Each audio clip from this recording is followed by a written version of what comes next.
Barishal civil সার্জনের অপসারণ দাবিতে শিক্ষার্থীদের বিক্ষোভ, তালাবদ্ধ কার্যালয়ে স্থবির প্রশাসনিক কার্যক্রম, সেবা নিয়ে অনিশ্চয়তা।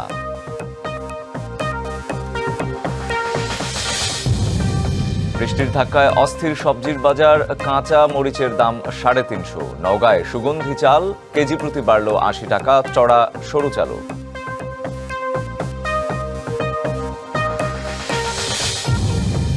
140 কোটি টাকার প্রকল্পেও বদলায়নি যশোরের ভবদহর জলাবদ্ধতার চিত্র, আবারও ডুবেছে অর্ধশত গ্রাম, চরম মানবিক সংকট।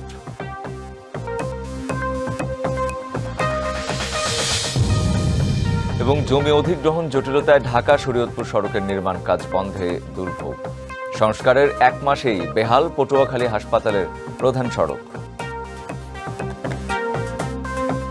বরিশালে সিভিল সার্জনকে অপসারণের দাবিতে শিক্ষার্থীদের আন্দোলনে কার্যত অচল জেলার গুরুত্বপূর্ণ স্বাস্থ্য প্রশাসন। কয়েকদিন ধরেই তালাবদ্ধ সিভিল সার্জনের কার্যালয়, এতে প্রশাসনিক কার্যক্রম ও স্বাস্থ্যসেবায় দেখা দিয়েছে অনিশ্চয়তা। এর আগে বরিশাল বিভাগীয় স্বাস্থ্য পরিচালককে ঘিরেও আন্দোলনের মুখে তার পদায়ন বাতিল করেছিল স্বাস্থ্য বিভাগ।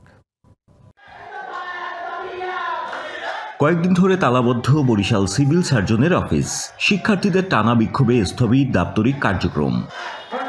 আন্দোলনরত শিক্ষার্থীরা জানান, সদ্য পদায়ন হওয়া সিভিল সার্জন ডাক্তার মনিরুজ্জামানের বিরুদ্ধে রাজনৈতিক সংশ্লিষ্টতা, অনিয়ম ও দুর্নীতির অভিযোগ রয়েছে। তার অপসারণ দাবি করে বরিশাল বিভাগীয় স্বাস্থ্য পরিচালক ও জেলা প্রশাসকের কাছে স্মারকলিপি দিয়েছেন তারা। আমাদের জুলাই যদি আমরা আহত চিকিৎসা সেবা আমাদের প্রয়োজন, সেই পদক্ষেপ ওনার কাছে নাই। উনি আমাদের বিসাইডে কাজ করছে।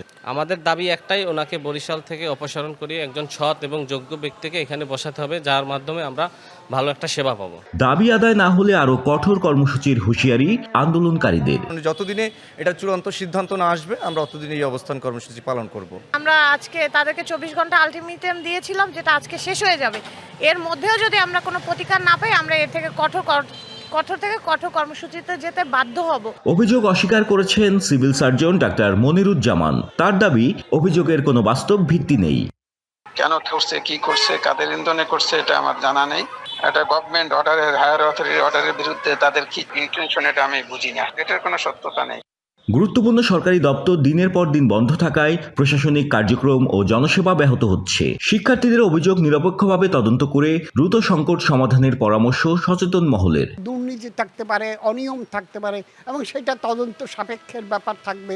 এই যে বর্তমান সরকারের যে একটা প্রশাসন কাঠামো, এটা ভেঙে পড়বে। সিভিল সার্জনের কার্যালয়ে দায়িত্বশীল কর্মকর্তারা বলছেন, সীমিত পরিসরে প্রয়োজনীয় কার্যক্রম চালানোর চেষ্টা চলছে। আর বিভাগীয় স্বাস্থ্য পরিচালক জানালেন, এ বিষয়ে স্বাস্থ্য মন্ত্রণালয়ের সিদ্ধান্ত চূড়ান্ত হবে। সিভিল সার্জনের চেয়ারে একদিন না থাকলে সেটা অনেক জটিল, এটা আপনারাও ভালো বোঝেন। আমরা চাচ্ছি যে কোনো মুহূর্তে সিভিল সার্জনের এই চেয়ারটাকে পূর্ণ করা হোক। আমাদের ঊর্ধ্বতন কর্তৃপক্ষ যারা আছেন, স্বাস্থ্য মন্ত্রণালয়, স্বাস্থ্য অধিদপ্তর, তারা যদি কোনো আমাদেরকে নির্দেশিকা দেন, আমরা সেভাবে এই সমস্যার সমাধানের জন্য চেষ্টা করব। বরিশাল সিভিল সার্জনকে ঘিরে চলমান সংকট দ্রুত সমাধানের তাগিদ স্বাস্থ্যসেবা সংশ্লিষ্টদের। Ziad Mahmud, DBC news, Barishal. টানা বৃষ্টি ও দেশের বিভিন্ন জেলায় জলাবদ্ধতার প্রভাবে কাঁচামরিচের দাম অস্বাভাবিকভাবে বেড়েছে। বাজার ভেদে বিক্রি হচ্ছে 320 থেকে 350 টাকা পর্যন্ত। অস্থির সবজির বাজারও। সবজি উৎপাদনকারী জেলা মানিকগঞ্জে টানা বৃষ্টি ও জলাবদ্ধতায় অনেক মরিচের ক্ষেত নষ্ট হয়ে গেছে। কৃষি বিভাগের হিসেবে জেলার প্রায় 420 হেক্টর জমির মধ্যে 20 হেক্টর জমির মরিচের ক্ষেত বৃষ্টিতে ক্ষতিগ্রস্ত। এছাড়া অনেক জমিতে গাছ থাকলেও ফলন নেই, ফলে বাজারে সরবরাহ কমে যাওয়ায় বেড়েছে দাম। জেলার বিভিন্ন বাজারে বর্তমানে প্রতি কেজি কাঁচামরিচ বিক্রি হচ্ছে 320 টাকা দরে। কয়েকদিনের ব্যবধানে এমন দাম বৃদ্ধিতে বিপাকে সাধারণ ক্রেতা। একই অবস্থা সবজির বাজারেও। বেগুন, ধুন্দল, চালকুমড়া সহ সব ধরনের সবজির দাম বেড়েছে। অর্ধেক টাকা ঘাটতি আছে, যে টাকা খেত খোলা করি। এই সব মিলিয়ে আমাদের মনে করে যে 2 পাখিতে 1 লক্ষের আমার ধরা আছে। আমার মরিচ খেত খুব মরে গেছে, আমি তো মনে করেন যে খুব অভাবী। ফলন বর্তমানে কম, বৃষ্টিতে ফলন কমে গেছে। মানে গাছ আছে প্রচুর, কিন্তু গাছে মরিচ নাই। আরো খবরাখবর জানবো। রাজধানী মহাখালীর কাঁচা বাজার থেকে যুক্ত হচ্ছেন সহকর্মী লামিয়া হোসেন। লামিয়া, নিশ্চয় শুনতে পাচ্ছেন আমরা যেটি হচ্ছে রাজধানীর বাইরে বা রাজধানীর আসলে কাঁচা বাজারের খবর কিছুটা হলেও জানি, বিশেষত মরিচের কথা, কিন্তু এবং সবজির দামও বেড়েছে। এর বাইরে বাকি যেসব নিত্যপণ্য, সেগুলোর কি পরিস্থিতি, সেটি একটু শুনে নেব আপনার কাছ থেকে। লামিয়া। ধন্যবাদ রঞ্জন আপনাকে। আমি বর্তমানে অবস্থান করছি মহাখালী কাঁচা বাজারে। এখানে সার্বিক পরিস্থিতিতে দেখা যাচ্ছে আপনি যেটা বললেন যে কাঁচা সবজির যে বাজার সেইখানে দামের ঊর্ধ্বগতি লক্ষ্য করা যাচ্ছে। সেখানে ফুলকপি, কাঁচামরিচ থেকে শুরু করে সব কিছুতে অত্যাধিক দাম দেখা যাচ্ছে। এছাড়াও দাম বেড়েছে চালের, বিভিন্ন চালের ক্ষেত্রে দেখা যাচ্ছে যে নাজির শালের ক্ষেত্রে প্রায় বস্তাতে 50 থেকে 60 টাকা করে দাম বেড়েছে। এছাড়া দাম বেড়েছে পোলার চালের ঊর্ধ্বগতিতে প্রায় বিক্রেতারাও আতঙ্কে আছেন যে সেটা কিভাবে তারা দেখবেন, এবং এই পরিমাণ দাম বৃদ্ধিতে শঙ্কিত বিক্রেতা ক্রেতা সকলেই। তো এই মুহূর্তে আমরা কথা বলবো একজন চাল বিক্রেতার সাথে, যিনি আমাদেরকে জানাচ্ছিলেন যে চালের বাজারের বর্তমান পরিস্থিতি। আপনি যদি বলতেন যে বর্তমানে বাজারে চালের কি ধরনের অবস্থা, চালের দাম বৃদ্ধি সম্পর্কে যদি আমাদের জানাতেন। বর্তমানে নাজির শালের দাম বাড়তি, বস্তাতে 25 বস্তাতে 50-60 টাকা বাইরে গেছে এক সপ্তাহের মধ্যে। আর পোলাও চালের দাম তো অনেক বাড়তি, যে বাড়ছে এটা মানে একদম মানুষের আর বাইরে। সরকার যদি ভালোভাবে পদক্ষেপ না নেয়, মেন মালিকদের প্রতি মনিটরিং না করে, তাহলে জনসাধারণ মানুষ অনেক এরা খাইতে পারবে না, মন চাইলেও খাইতে পারবে না। মানুষের ইনকাম বাড়ে না, মালের দাম বাড়ে। এই জন্য সরকারের প্রতি আমার আহ্বান, যাতে সরকার ভালোভাবে মেন মালিকের প্রতি নজরদারি রাখে, চালের দাম জানে কমে আনতে পারে, নাহলে তো সম্ভব না। ধন্যবাদ আপনাকে। আমরা দেখছিলাম যে বাজারে চালের একটা চরম ঊর্ধ্বগতি দেখা যাচ্ছে, এবং বিশেষ করে পোলার চালকে কেন্দ্র করে তাদের মধ্যে একটি হাহাকার তৈরি হয়েছে। এই ক্ষেত্রে চাল বিক্রেতারা বারবার বলছেন বাজারে কিন্তু চালের কোনো কমতি নেই, বাজারে কিন্তু কোনো রকম মালের কমতি নেই, কিন্তু তারপরেও কেন দামের এত ঊর্ধ্বগতি, এই নিয়ে বারবার শঙ্কা প্রকাশ করছেন। অসংখ্য ধন্যবাদ আপনাকে রঞ্জন। লামি, আপনাকেও ধন্যবাদ। উৎসব পার্বণ ছাড়াই নওগাঁয় বেড়েছে সুগন্ধি চালের দাম। এক লাফে 80 টাকা বেড়ে প্রতি কেজির দাম ঠেকেছে 200 টাকায়। সুগন্ধি চালের পাশাপাশি সরু চালের দামও বেড়েছে 6 টাকা পর্যন্ত। নওগাঁ শহরের সবচেয়ে বড় খুচরা চালের বাজারে দেখা যায় স্মরণকালের সবচেয়ে বেশি দামে বিক্রি হচ্ছে সুগন্ধি চাল। 3 সপ্তাহ আগেও এই চাল বাজারে বিক্রি হচ্ছিল 120 টাকা কেজি দরে। এখন সেই চাল বিক্রি হচ্ছে 200 টাকায়, অর্থাৎ কেজিতে বেড়েছে 80 টাকা। সরু চালের দাম বেড়েছে কেজিতে 4 থেকে 6 টাকা পর্যন্ত। বাজারে মোট বিক্রির 80% হয় কাটারি চাল। শোরটার ও নন শোরটার সহ সব ধরনের কাটারির দাম কেজিতে বেড়েছে 6 টাকা। 76 টাকা কেজির চাল 3 সপ্তাহের ব্যবধানে বেড়ে বিক্রি হচ্ছে 80 থেকে 82 টাকায়। স্বর্ণা 5 জাতের চাল 2 টাকা বেড়ে বিক্রি হচ্ছে 51 টাকায়। বিয়ার 28 বিক্রি হচ্ছে 7 টাকা কেজি দরে। কয়েকদিন আগেও যার দাম ছিল 58 টাকা। চালের অস্বাভাবিক মূল্য বৃদ্ধিতে ক্ষোভ দেখা দিয়েছে ভোক্তাদের মাঝে।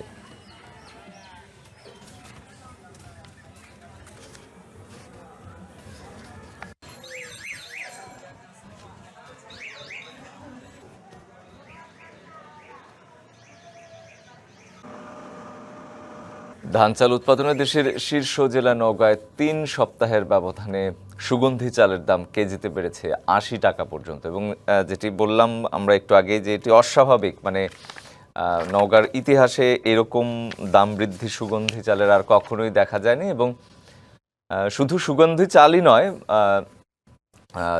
সরু চালের বাজারও কিন্তু অস্থির। আমরা যেমনটা দেখেছি যে নওগাঁয় সুগন্ধি চাল যেমন 120 টাকা থেকে বেড়ে 200 টাকা পর্যন্ত পৌঁছেছে। সরু চালের বাজারও কিন্তু অস্থির হয়েছে, কেজি প্রতি 5 থেকে 6 টাকা বেড়েছে। আর সেখানকার চালের খবরাখবর আরও জানাতে আমাদের সাথে যুক্ত হচ্ছেন সহকর্মী একে সাজু। সাজু, নিশ্চয় শুনতে পাচ্ছেন এই যে অস্বাভাবিক মূল্য বৃদ্ধি হয়েছে। শুধু সুগন্ধি চালের কথাই বলবো না, আমি সরু চালের কথাও বলবো এবং অন্যান্য চালের দামের কথাও বলবো। কেন বাড়ছে বা কবে নাগাদ কমতে পারে, ব্যবসায়ীরা কি বলছেন? এই মুহূর্তে রয়েছে নওগাঁর সবচেয়ে খুচরা বাজারে, নওগাঁ পৌর চাল বাজারে। এই বাজারে এসে আমি যে চালের বাজারে দেখলাম, প্রত্যেকটি চালের দাম বেড়েছে। সবচেয়ে চালের দাম বেড়েছে চিকন চাল, চিকন জাতের যে সব চাল, সেই সব চালে 4 থেকে 6 টাকা বেড়েছে। এবং সুগন্ধি চাল 100 টাকা পর্যন্ত বেড়েছে, 80 থেকে 100 টাকা পর্যন্ত বেড়েছে। এই চাল বৃদ্ধি, চালের দাম বৃদ্ধির কারণ হিসাবে মিল মালিকরা বলছেন যে বাজারে ধানের সংকট, বাজারে ধান মিলছে না, এবং বাজারে যে ধান মিলছে সে সব ধানের মূল্য বৃদ্ধি হওয়ার কারণে এই চালের মূল্য বৃদ্ধি হয়েছে। কিন্তু এটি নিয়ে অনেক প্রশ্ন রয়েছে। স্থানীয়রা বলছেন, যারা চালের সঙ্গে জড়িত তারা বলছেন যে এই চিত্রটি বরাবর দেখা যায়, বরাবরের মতো এই বছরও একই অবস্থায় মৌসুমের শুরুতে এই সব ধানের দাম থাকে না, হুট করে ধানের দাম কমে যায় এবং চালের দাম কিছুটা কমে, তুলনামূলক একেবারে কমে না, কিছুটা কমে, এবং ধান যখন কৃষকের কাছ থেকে শেষ হয়ে যায়, শেষ পর্যায়ে যখন যায়, তখন সেই সময় কিন্তু আবার ধানের দাম বৃদ্ধি করা হয়। ধানের দাম বৃদ্ধি করে এই চালের দাম বৃদ্ধি করে দেওয়া হয়। এটি আসলে একটা সিন্ডিকেট, বড় একটা সিন্ডিকেট কাজ করছেন। এটি যত দিন যাচ্ছে সিন্ডিকেট শক্ত হচ্ছে। আগে আমাদের এলাকায় আপনি জানে থাকবেন যে 350 হাস্কিন মিল ছিল, এই সিন্ডিকেটটা অনেকের হাতে ছিল। সেটি সে অটো বয়লারদের হাতে গোনা 26টি অটো রাইস মিলদের হাতে ছিল এই সিন্ডিকেট। এখন কর্পোরেট ব্যবসায়ীরা এই দখল করে নিয়েছে নওগাঁর চাল বাজার, এই চাল বাজারটি পুরোপুরি দখল করে নেওয়ার কারণে সিন্ডিকেটটি আরও শক্তিশালী হয়েছে। এই কারণেই মূলত ওই চালের দাম বৃদ্ধি বা এই প্রতি বছর একই চিত্র এটি স্থানীয়রা বলছেন। আমরা যদি একটু জানতে চাই একজন খুচরা ব্যবসায়ীর কাছে যে কোন চাল কত টাকা বাড়ছে এবং কতদিন থেকে বাড়ছে, এটা একটু যদি জানাতেন। সুগন্ধি চালের দাম প্রতি কেজিতে 50 টাকা বাড়িছে। আপনি বস্তায় বললেন কত টাকা, তাহলে তো আমার হিসাবে তো 80 টাকা 100 টাকা বাড়ছে। আপনি বস্তায় বলেন 50 কেজি বস্তা আপনার 9,800-900 টাকায় বিক্রি হচ্ছে প্রতি কেজিতে। আগে বিক্রি হচ্ছে 5,200 টাকা, এখন বিক্রি হচ্ছে 9,800-9,900 টাকা। প্রতি কেজি চালিতে 92 থেকে 96 টাকা বাড়িছে। 1 কেজি চালের উপর 92 থেকে 96 টাকা বেশি 1 মাসের ব্যবধানে। আপনার অন্যান্য চালের কি অবস্থা?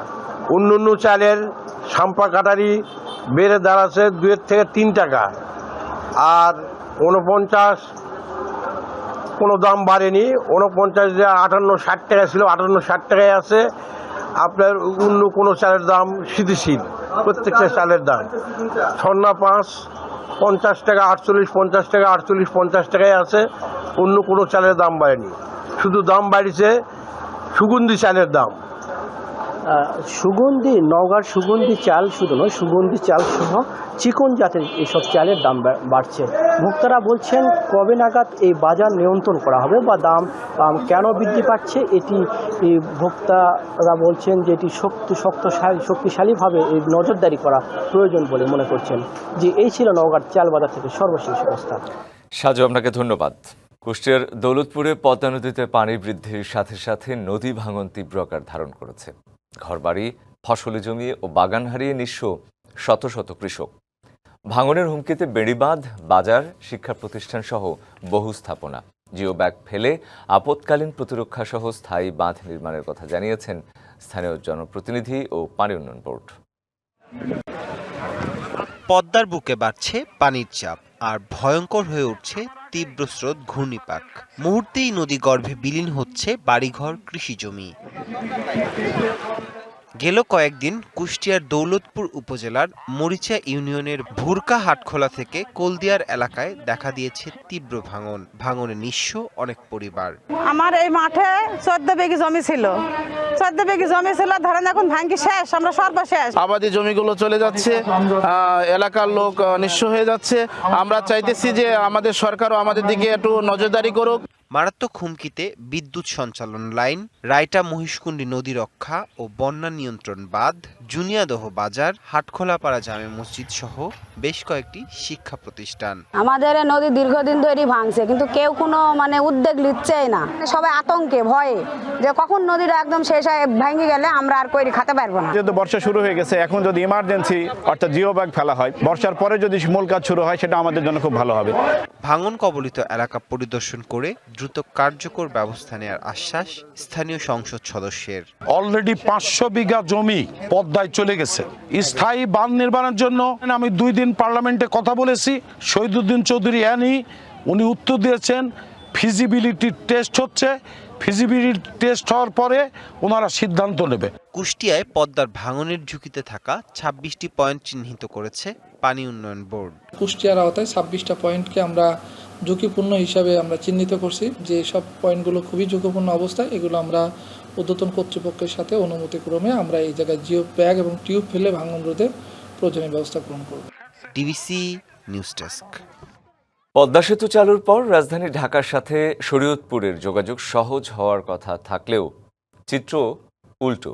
প্রকল্পের মেয়াদ শেষ হলেও জমি অধিগ্রহণ জটিলতায় বন্ধ শরীয়তপুর নাওডোবা 4 লেন সড়ক ও সেতু নির্মাণ কাজ। ফলে ভাঙাচোরা সড়ক আর ঝুঁকিপূর্ণ পুরনো সেতু দিয়েই প্রতিদিন চলাচল করছে হাজারো যানবাহন।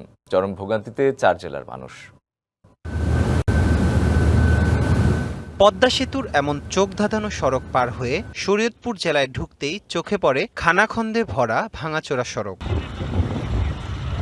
জেলা শহর থেকে পদ্মা সেতুর এক্সপ্রেসওয়ে নাওডোবা পর্যন্ত 27 কিলোমিটার সড়ক 4 লেনে উন্নীত করার কাজ শুরু হয়েছিল 2021 সালে, যা শেষ হওয়ার মেয়াদ ছিল গেল 30 জুন। অথচ এখনো শেষ হয়নি কাজ। জমি অধিগ্রহণ জটিলতায় 1682 কোটি টাকার এই মেগা প্রকল্পের 3টি প্যাকেজের কাজই এখন পুরোপুরি বন্ধ। সড়ক নির্মাণের জমি বুঝে না পাওয়ায় প্রায় 9 কিলোমিটার সড়ক ও কাজিরহাট সেতুর কাজ বন্ধ রেখেছে ঠিকাদারি প্রতিষ্ঠান। রাস্তাঘাটে কোনো কাজ হইতেছে না, 2বার শেষ হয়ে গেছে, 3বারে গেল, এখনো কাজ শেষ হইতে না। কিন্তু আমাদের রাস্তাঘাটে যাওয়ার জন্য প্যাসেঞ্জারের উপকান্তি, আমাকে উপকান্তি। চাকা বাষ্ট হয়ে যায়, গাড়ি এদিক ওদিক বেঁকা হয়ে যায়, আমাদের খুবই দুর্ভোগ পোহাতে হয়। ঠিক মতন চালাতে পারতেছে না, খাদে পড়ে যাচ্ছে, সমস্যা হচ্ছে, বারবার গিয়ার চেঞ্জ করতে হচ্ছে।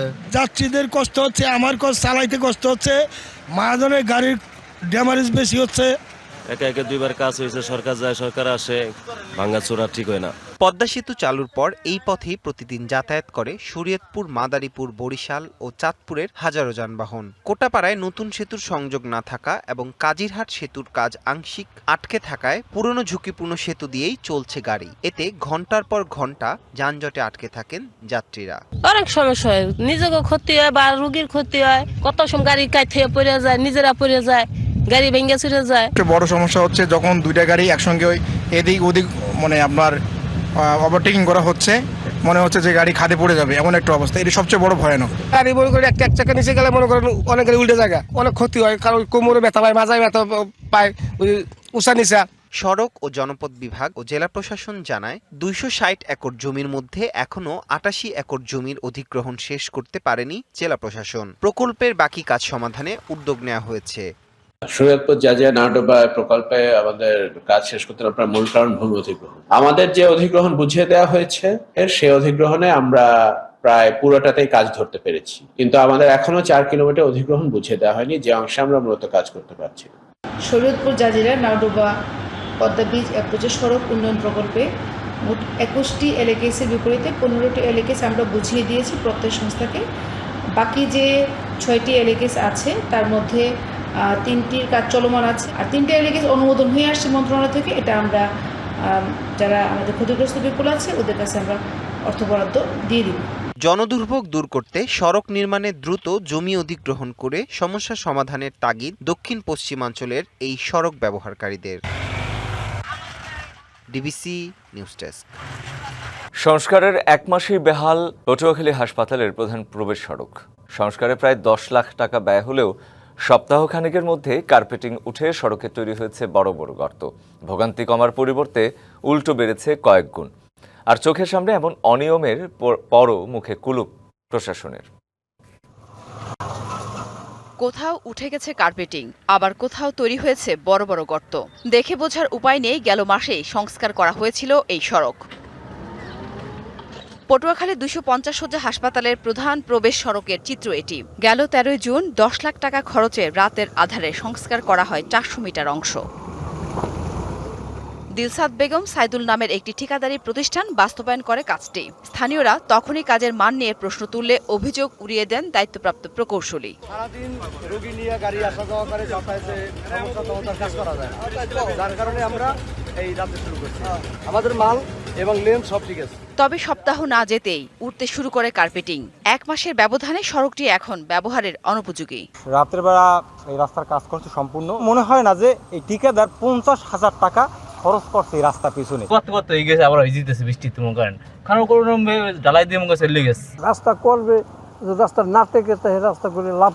এই কাজটা আসলে তারা কখন করেছে আমরা সেটা দেখি নাই, পরে আমরা তাদের সাথে যোগাযোগ করার পরে যেটা হয়তো অফিস টাইমের পরে করা হয়েছে, যে কোনো আমাদের দৃষ্টিগোচর হয় নাই। তো নতুন রাস্তা আসলে এত অল্প সময়ের মধ্যে এরকম গর্ত হওয়ার কথা ছিল না। তো আমরা বিষয়টা গণপূর্ত নির্বাহী প্রকৌশলী মহোদয় নলেজে দিয়েছি। এলজিইডির সহায়তাতে হয়েছে এই অনিয়ম, উঠেছে এমন অভিযোগও। রাস্তায় ডাহাতি করা ভালো, রাস্তা কারণে লাভ হয়েছে, লাভ হয়েছে। তবে এ বিষয়ে ক্যামেরার সামনে কথা বলতে রাজি হননি এলজিইডির কোনো কর্মকর্তা।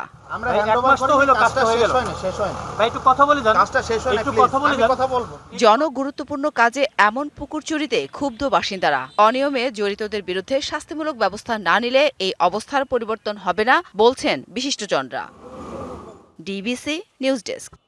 টানা বৃষ্টি ও জলাবদ্ধতা মানিকগঞ্জে অনেক মরিচের ক্ষেত নষ্ট হয়ে গেছে, যেটি আমরা আগেই জানিয়েছি। আর কৃষি বিভাগের হিসেব কিন্তু বলছে জেলার প্রায় 420 হেক্টর জমির মধ্যে প্রায় 20 হেক্টর জমির মরিচের ক্ষেত বৃষ্টিতে ক্ষতিগ্রস্ত। আমরা এরই মধ্যে কিন্তু জানি যে বাজারে মরিচের দাম বেড়েছে এবং মানিকগঞ্জ থেকে কিন্তু একটা মরিচের বড় সরবরাহ সারা দেশেই হয়। সেখানকার খবর জানাতেই যুক্ত হচ্ছেন সহকর্মী আশরাফুল আলম লিটন। নিশ্চয়ই শুনতে পাচ্ছেন আমাকে। সবজির দাম বেড়েছে, বিশেষত কাঁচামরিচের। এটি কবে নাগাদ কমবে এবং বিক্রেতারা আসলে কি বলছেন? মানে সত্যি প্রাকৃতিক কারণেই বেড়েছে দামটি, নাকি কোনো ধরনের অসাধু ব্যবসায়ীদের সিন্ডিকেট বা কারসাজির কোনো তথ্য আছে আপনার কাছে? লিটন, আমাকে শুনতে পাচ্ছেন? উৎপাদন কেমন দেখছেন এবং কোনো ধরনের কারসাজি বা সিন্ডিকেটের কথা শোনা যাচ্ছে কিনা? আসলে মানিকগঞ্জের যে এই মানিকগঞ্জ জেলা কিন্তু আসলে মরিচের জন্য উৎপাদনের জন্য অনেকটাই ভালো জেলা হিসেবে পরিচিত। তো এইবারে যেটি সমস্যা হয়েছে, বর্তমানে আমরা কৃষি বিভাগের সাথে কথা বলে যেটি জানতে পেরেছি যে এই বর্তমান মৌসুমে 420 হেক্টর জমিতে মরিচের আবাদ হয়েছিল। তার মধ্যে এই অতি বৃষ্টি এবং জমিতে পানি জমে যে বৃষ্টির পানি জমে যে ক্ষেতের যে সমস্যা হয়েছে, আসলে মরিচের যে অবস্থা এখন আসলে ক্ষেতে মরিচ নেই। আপনি নিশ্চয়ই দেখতে পাচ্ছেন যে আসলে যে এই যে মরিচ ক্ষেতটি আপনাকে আমি দেখাচ্ছি একটু, যে আসলে জেলার প্রত্যেকটি মরিচ ক্ষেতেই কিন্তু আসলে পানি জমে এই সমস্যাটা তৈরি হয়েছে। তো আমরা আসলে স্থানীয় কৃষক যারা আছে এবং যারা আছে তাদের সাথে আমরা কথা বলে যেটি দেখেছি, ঠিক আছে, আমাদের সাথে এখানে বেশ কয়েকজন কৃষক আছে, আমরা তাদের সাথে কথা বলবো যে আসলে যে এইবারের যে মরিচের যে অবস্থা আসলে ক্ষেতে কেন এরকম অবস্থা হয়েছে, উৎপাদনের কি অবস্থা একটু? উৎপাদনের অবস্থা যাই ছিল, বৃষ্টিতে কারণে সবকিছু ডুবে গেছে, ডুবে যাওয়ার গাছ মারা গেছে। এই জন্য মরিচের দাম একটু বাইরে গেছে, কারণ আমরা আমাকে ক্ষেত খোলা সব খামার যা ছিল সমস্ত মরিচ খেতে ভাইসে গেছে, বৃষ্টিতে ভাইসে গেছে। এই বৃষ্টিতে ভাসার কারণে এই কারণ হয়েছে। আচ্ছা, আপনি একটু বলবেন কি যে আসলে মানিকগঞ্জ জেলার যে আসলে যে যতগুলো এরকম মরিচের ক্ষেত রয়েছে কি অবস্থা এখন? আসলে মানিকগঞ্জে যে আমাদের সারা বাংলাদেশের মধ্যে মানিকগঞ্জ একটা মরিচে বিখ্যাত। তো আমাদের এই মরিচ বিখ্যাত, এখন বৃষ্টি হওয়ার কারণে আমাদের হাজার হাজার কৃষকের অনেক ক্ষয়ক্ষতি হয়ে গেছে। তো এই আপনার সেই কারণে আমাদের ধন্যবাদ। তো শুভ্র, আসলে সিন্ডিকেটের ওই রকম কোনো প্রভাব কিন্তু পড়েনি। আসলে মূলত হচ্ছে উৎপাদন এবং মরিচের যে ক্ষেতের যে সমস্যা, আসলে ক্ষেতে এখনো 400 হেক্টর মরিচ গাছ থাকলেও কিন্তু মরিচের ফলন কিন্তু নেই, যে কারণে কিন্তু মরিচের এই উৎপাদন কম থাকার কারণে, উৎপাদন না থাকার কারণে কিন্তু আসলে জেলায় এই মরিচের এই দামটা কিন্তু বেড়েছে। শুভ্র। লিটন, আপনাকে ধন্যবাদ। একই শিক্ষার্থী অথচ নাম আছে 2 শিক্ষা প্রতিষ্ঠানে। সরকারি প্রাথমিক বিদ্যালয়ে ভর্তি হয়ে উপবৃত্তি, বিনামূল্যের বই, মিড ডে মিল সহ বিভিন্ন সরকারি সুবিধা নিলেও ক্লাস করছে কিন্ডারগার্টেনে। গাইবান্ধার বিভিন্ন শিক্ষা প্রতিষ্ঠান ঘুরে এমন অনিয়মের তথ্যই মিলেছে। গাইবান্ধার সাদুল্লাপুর উপজেলার বুজরুক রসুলপুর সরকারি প্রাথমিক বিদ্যালয়ের প্রথম শ্রেণীর শিক্ষার্থী মুনতাহা মেহজাবিন ও দ্বিতীয় শ্রেণীর জোবাইর ইসলাম মণ্ডল। তবে এই বিদ্যালয়ের শিক্ষার্থী হলেও তারা ক্লাস করেন আশরাফুদ্দিন কিন্ডারগার্টেনে। আমাদের এখানে প্রথম শ্রেণীর বাচ্চাটি ভর্তি আছে হচ্ছে মেহজাবিন মুনতাহা নামে। ও গত 3 মাস আগে আমাদের এখানে ভর্তি হয়েছে এবং নিয়মিত ক্লাস করছে, তবে গত 3 দিন থেকে অনুপস্থিত। মাহফুজ মণ্ডল আর হচ্ছে মেহজাবিন মুনতাহা, এরা শিশুশ্রেণী থেকে, শিশুশ্রেণীতে আমার এখানে ভর্তি হয়েছে, শিশুশ্রেণী পড়ছে, 1 পড়ছে, কেউ এখন 2-তে গেছে। শুধু এই 2 শিক্ষার্থী নয়, অনুসন্ধানে জেলায় দ্বৈত ভর্তির এমন আরো অনেক তথ্য মিলেছে। বিস্ময়করভাবে কিছু ক্ষেত্রে এসব শিক্ষার্থীর অভিভাবকরা আছেন সরকারি বিদ্যালয়ের ম্যানেজিং কমিটির দায়িত্বে। অভিভাবক আমাকে কল্পলতা স্কুলের একটা ছাড়পত্র এনে দেয়, প্রত্যয় এনে দেয়, তো ওইটার বলেই আমি আর কি বাচ্চাটাকে এখানে রাখছি। সরকারি সুবিধাভোগের জন্যই এমন কাণ্ড বলছেন স্থানীয়রা। এতে রাষ্ট্রীয় অর্থের অপব্যবহারের পাশাপাশি প্রকৃত দরিদ্র শিক্ষার্থীরা বঞ্চিত হচ্ছে সরকারি সুবিধা থেকে। আজকে 5 দিন ধরে আমার বাচ্চা এই স্কুলে আসে না, কোনো বাচ্চার হোম ভিজিট করেন না, ওনারা নিয়মিত কোনো হোম ভিজিট করেন না। এই অনিয়মে অভিভাবকদের নৈতিক অবস্থানের বিষয়ে উঠেছে প্রশ্ন। সরকারি শিক্ষা ব্যবস্থার মূল উদ্দেশ্য যাতে ব্যাহত না হয় তা নিশ্চিতের দাবি সচেতন মহলের। শিশুদেরকে একটা স্কুলে পড়াচ্ছি শুধুমাত্র বৃত্তির জন্য আর একটা স্কুলে নিয়ে যাওয়া কাজটি ওর শিশু মনে একসময় প্রভাব ফেলবে, এবং আমি মনে করি যে এটা সুস্থ কোনো চিন্তা নয়। যারা মনিটরের দায়িত্বে প্রাথমিক শিক্ষা অফিসার, জেলা শিক্ষা অফিসার, তাদের দায়িত্ব যে এই অনিয়মগুলোকে রোধ করা।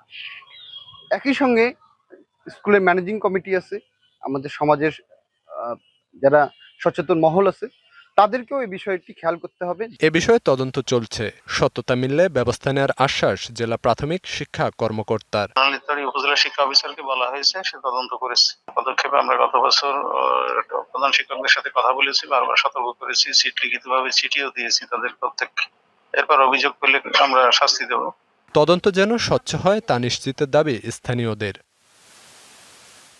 DBC news desk. কৃষির ঐতিহ্য, ইতিহাস আর আধুনিক কৃষি জ্ঞানের এক অনন্য সমন্বয়ে গড়ে উঠেছে নওগাঁর মান্দা উপজেলায়। ব্যক্তি উদ্যোগে প্রতিষ্ঠিত কৃষি তথ্য পাঠাগার ও কৃষি জাদুঘর কৃষক, শিক্ষার্থী এবং দর্শনার্থীদের কাছে হয়ে উঠেছে আকর্ষণের কেন্দ্র। নওগাঁর মান্দা উপজেলা সদরের কালীগ্রামে 3 বিঘা জমির ওপর গড়ে উঠেছে শাহ কৃষি তথ্য পাঠাগার ও কৃষি জাদুঘর। 2000 সালে শিক্ষক জাহাঙ্গীর আলম শাহ কৃষির ঐতিহ্য সংরক্ষণ এবং কৃষকদের তথ্য সেবা দেওয়ার লক্ষ্যে এটি প্রতিষ্ঠা করেন। প্রবেশপথের বাম পাশে রয়েছে কৃষি জাদুঘর আর ডান পাশে কৃষি তথ্য পাঠাগার। পাঠাগারে কৃষি নিয়ে প্রায় 7700 বই সংরক্ষিত আছে। কৃষক এখানে গিয়ে বই পড়ে বিভিন্ন ফসলের রোগবালাই, চাষাবাদ ও আধুনিক প্রযুক্তি সম্পর্কে ধারণা নিতে পারেন। অনেক অ্যাডভান্স কৃষক আছে যারা জানতে চায়, তারা নিয়মিত আসেন। আর গবেষকরা বেশি আসেন এই বিভিন্ন ডাটার জন্য। বিভিন্ন প্রান্তিক যে কৃষির বই, যেসব কৃষক উপযোগী যে বইগুলো, এসব বই নিয়ে গবেষকরা অনেক গবেষণার জন্য আসেন। কৃষি জাদুঘরে সংরক্ষণ করা হয়েছে বিলুপ্ত প্রায় নানা কৃষি সরঞ্জাম। রয়েছে গরুর গাড়ি, ঢেকি, লাঙল, জোয়াল, মই, গোমাই, মাথাল, পানি সেচের যন্ত্র, পালকি, নৌকা, কোদাল, কাস্তে, তেল ভাঙার ঘানি, ধান মাড়াই মেশিন, কীটনাশক স্প্রে মেশিন, শ্যালো মেশিন, গোলাঘর সহ গ্রামীণ কৃষি জীবনের বহু ঐতিহ্যবাহী উপকরণ। এই যে হাতিয়ার, এত জিনিসপত্র যে সংগ্রহ করেছি, এটি আসলে নেশা থেকে হয়েছে। আমার দেশের বিভিন্ন প্রান্ত থেকে কালেকশন, বিভিন্ন জায়গায় ঘুরে ঘুরে আমি এটা দেশ বিদেশ থেকে সংগ্রহ করেছি। পুরনো কৃষি সংস্কৃতি ও আধুনিক কৃষি জ্ঞানের এই ব্যতিক্রমী উদ্যোগ দেখতে প্রতিদিনই ভিড় করছেন শিক্ষার্থী, গবেষক, কৃষক ও সাধারণ দর্শনার্থীরা। এখানে এসে ধরেন কৃষির কোনো যদি সমস্যা হয়, বই পড়ে দেখে ওইসব ওষুধ দিলে উপকার পায়। কৃষি পাঠাগারে অনেক দূর দূরান্ত থেকে লোকজন আসে দেখার জন্য। আমি এখানে এসে অনেক কিছু দেখলাম, এটা আগে দেখিনি, খুব ভালো লেগেছে। ব্যক্তিগত উদ্যোগে গড়ে ওঠা এই কৃষি তথ্য পাঠাগার ও কৃষি জাদুঘর অতীতের কৃষি ঐতিহ্য সংরক্ষণের পাশাপাশি কৃষকের আধুনিক কৃষি জ্ঞান অর্জনের একটি কার্যকর কেন্দ্র হিসেবে ভূমিকা রাখছে। DBC news desk. ডিজিটাল আসক্তির এই সময়ে বই থেকে ক্রমেই দূরে সরে যাচ্ছে শিশু কিশোররা। এমন বাস্তবতায় নতুন প্রজন্মকে আবারও বইমুখী করতে ব্যতিক্রমী উদ্যোগ নিয়েছেন রাজশাহীর পুঠিয়ার সহকারী কমিশনার শিবু দাস। শৈশবের অপূর্ণ স্বপ্নকে বাস্তবে রূপ দিয়ে তিনি গড়ে তুলেছেন একটি পাঠাগার, যেখানে বই হয়ে উঠছে শিশু কিশোরদের নতুন সঙ্গী। চারিদিকে বইয়ের সুবাস, নীরব অথচ প্রাণবন্ত এক পাঠ পরিবেশ। কেউ ডুবে আছে গল্পের জগতে, কেউ ইতিহাসের অলিতগলিতে, আবার কেউ বিজ্ঞানের বিস্ময় খুঁজে ফিরছে পাতার পর পাতা। বইয়ের সঙ্গে ধীরে ধীরে গড়ে উঠছে নতুন প্রজন্মের আন্তরিক সখ্য। এই পরিবর্তনের নেপথ্যের মানুষ পুঠিয়ার এসিল্যান্ড শিবু দাস। ছোটবেলা থেকেই তার স্বপ্ন ছিল বইয়ের পাতায় ডুবে থাকার। কর্মজীবনে এসে সেই অপূর্ণ স্বপ্নকে বাস্তবে রূপ দিতে শুরু করেন উপযুক্ত জায়গার খোঁজ। অবশেষে পুঠিয়া বালিকা উচ্চ বিদ্যালয়ের একটি পরিত্যক্ত কক্ষ নিজ উদ্যোগে সংস্কার করেন তিনি। এরপর বিভিন্ন ধরনের বই সংগ্রহ করে গড়ে তোলেন একটি সমৃদ্ধ পাঠাগার। মনোরম পরিবেশে বই পড়ার সুযোগ পেয়ে আনন্দিত শিক্ষার্থীরাও। এরকম একটা লাইব্রেরিতে আমরা আমাদের জ্ঞান ভান্ডার আরও সমৃদ্ধ করতে পারবো। পড়াশোনার পাশাপাশি যখন টিফিন টাইম দেয় আমরা তখন আমাদের পছন্দের বইগুলো পড়ে জ্ঞান আহরণ করতে পারি। শিবুদাস স্যার ওনার দিক নির্দেশনায় এটি জরাজন্য কক্ষ ছিল, তিনি আস্তে আস্তে 30 দিনের মধ্যে এই লাইব্রেরিটা উদ্বোধন করলেন। আমার বিশ্বাস এই লাইব্রেরি আমাদের বালিকা বিদ্যালয়ের শিক্ষার্থী সহ অন্যান্য সকল শিক্ষার্থীকে উৎসাহ উদ্দীপনা দিবে। দিন দিন সমৃদ্ধ হচ্ছে পাঠাগারের সংগ্রহ, প্রতিনিয়ত যুক্ত হচ্ছে নতুন নতুন বই। শিবুদাসের বিশ্বাস সবার জন্য উন্মুক্ত এই পাঠাগার শুধু পাঠ্যাভ্যাসই গড়ে তুলবে না, শিশু কিশোরদের ডিজিটাল আসক্তি কমাতেও রাখবে কার্যকর ভূমিকা। এখনও লাইব্রেরিটি 100% সমৃদ্ধ হতে অনেক পথ পাড়ি দিতে হবে। প্রতিদিনই আসলে বিভিন্ন বই আসে বা অনেক পুরাতন বই আছে যেগুলো আমরা এখনও সংগ্রহ করতে পারিনি। এখনকার ছাত্রছাত্রীদের অবসর পেলেই সোশ্যাল মিডিয়ার প্রতি যে মগ্ন হয়ে যাচ্ছে, সেখান থেকে আসলে আমরা বের হয়ে আসতে পারি। এখানে যুব সমাজ তারা আসতে পারে, তারা বইয়ের সান্নিধ্যে এসে তাদের যে অবসর সময়টি পাস করতে পারে। ডিজিটাল যুগে শিশু কিশোরদের বইমুখী করার এমন উদ্যোগ অন্যদের জন্য হতে পারে অনুপ্রেরণার উৎস। Saurav Habib, DBC news, Rajshahi.